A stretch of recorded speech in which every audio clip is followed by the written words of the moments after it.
Big boss Malayalam season 6ന്റെ live അപ്ഡേറ്റിലേക്ക് പോവാം. അതായത് ജാസ്മിൻ കരയാനിടയുണ്ടായ സാഹചര്യത്തെക്കുറിച്ച് റസ്മിനോട് സംസാരിക്കുകയാണ് നമ്മുടെ സിബിൻ പറയുന്നതെന്ന് വെച്ചാൽ, ആ സമയത്ത് ഞാൻ കുറച്ച് ദേഷ്യപ്പെട്ടു എന്നുള്ളത് ശരിയാണ്. അത് തെറ്റായി പോയി എന്ന് എനിക്ക് തോന്നുന്നുണ്ട്. ഞാൻ അവളോട് ക്ഷമ പറയാൻ തയ്യാറുമാണ്. ഞാൻ ആ സ്റ്റെപ്സ് പഠിപ്പിച്ചുകൊണ്ടിരുന്ന സമയത്ത് അവളത് പറഞ്ഞപ്പോൾ ഒരു പ്രൊഫഷണലിസം കയറി ഞാനത് പറഞ്ഞതാണ്.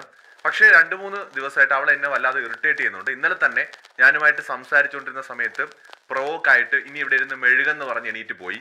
അതുപോലെ തന്നെ ഇന്ന് തന്നെ എന്നെ കണ്ടപ്പോൾ ഗബ്രിയുടെ അടുത്ത് വെച്ചിട്ട്, ഗബ്രി നീ എൻ്റെ കൂടെ വേണമെന്നൊക്കെ പറഞ്ഞിട്ട്, ഞാൻ എന്തോ അവരുടെ റിലേഷൻഷിപ്പിൽ എനിക്ക് എന്തോ പ്രശ്നമുള്ളത് പോലെ എൻ്റെ മുമ്പ് കുറെ ആക്ടൊക്കെ കാണിച്ചു. പിന്നെ എന്നെ പ്രൊവോക്ക് ചെയ്യാനായിട്ടുള്ള കമന്റ്സും കാര്യങ്ങളൊക്കെ എന്നെ കാണുമ്പോൾ അവൾ പറയും. അപ്പൊ ഞാൻ ഇന്ന് ആകെ അത് എനിക്ക് അങ്ങനെ ഇഷ്ടപ്പെടാതെ നിൽക്കുമ്പോഴാണ് ഈ ഒരു സംഭവം ഉണ്ടാവുന്നത്. അപ്പോഴാണ് ഞാൻ ദേഷ്യപ്പെട്ടത്. ബട്ട് ആ സമയത്ത് അപ്പോഴും അത്രയും ദേഷ്യം വേണ്ടായിരുന്നു എന്ന് എനിക്ക് തോന്നുന്നു. അതുകൊണ്ട് തന്നെ ഞാൻ ക്ഷമ പറയാൻ തയ്യാറാണ്.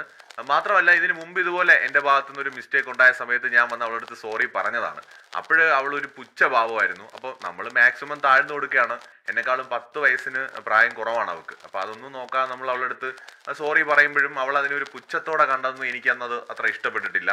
കാരണം ഞാൻ അവളുടെ അടുത്ത് പറഞ്ഞത്, നീ എൻ്റെ ഭാഗത്ത് ന്യായമുണ്ടെങ്കിലും നീ എന്നെ സപ്പോർട്ട് ചെയ്ത് കഴിഞ്ഞാൽ ഇവിടെയുള്ള ആൾക്കാർ എനിക്കെതിരാകും എന്ന് ഞാൻ പറയാൻ കാരണം, എൻ്റെ ഒപ്പീനിയൻ ഞാൻ തന്നെയാണ് പറയേണ്ടത്.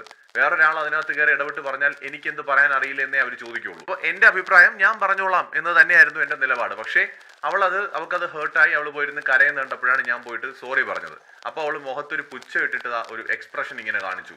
അപ്പോൾ എനിക്കത് അത്ര ഇഷ്ടപ്പെട്ടില്ല. അതുപോലെ തന്നെ ഇന്നും പലതവണ ഇങ്ങനെ കമന്റ്സ് പറയുക, കളിയാക്കലുകൾ പോലെ. അപ്പോൾ എനിക്കത് ഇഷ്ടപ്പെടാതെ നിൽക്കുമ്പോഴാണ് ഇന്ന് ഈ സ്റ്റെപ്സും കാര്യങ്ങളൊക്കെ പഠിപ്പിക്കുന്ന സമയത്ത് അവൾ വന്ന ഡയലോഗ് അടിച്ചത്. അപ്പോൾ എനിക്കത് തീരെ ശരിയായില്ല. എൻ്റെ പ്രൊഫഷണലിസത്തെ ചോദ്യം ചെയ്യുന്ന പോലെ എനിക്ക് തോന്നി. അപ്പോൾ ഞാൻ അതുകൊണ്ട് ആ സമയത്ത് അങ്ങനെ റിയാക്ട് ചെയ്തു. പക്ഷേ ഇപ്പോൾ എനിക്ക് തോന്നുന്നു അങ്ങനെ റിയാക്ട് ചെയ്യേണ്ടിയിരുന്നില്ല. അതിന് ഞാൻ ക്ഷമ പറയാൻ തയ്യാറാണ് എന്നാണ് നമ്മുടെ സിബിൻ റസ്മിൻ്റെ അടുത്ത് ഈ ജാസ്മിനുമായിട്ടുണ്ടായ ഇഷ്യൂവിനെ കുറിച്ച് പറയുന്നത്. സോ മറ്റൊരു വീഡിയോയുമായി വീണ്ടും കാണാം.